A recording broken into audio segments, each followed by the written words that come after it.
Today we are going to see how to add an X-XSS-Protection header on the IIS server.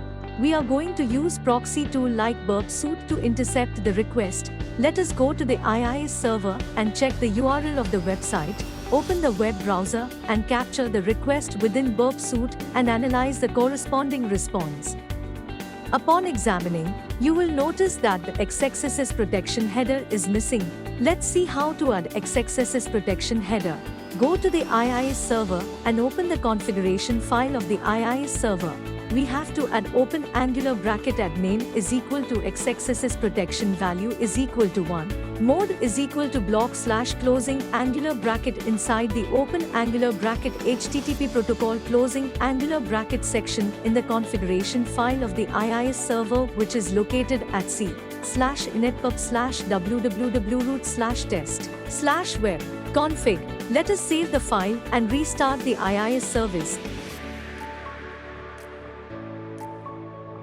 Now we will send the same request from the burp suite and observe the response. As you can see, the X-XSS-Protection has been successfully added.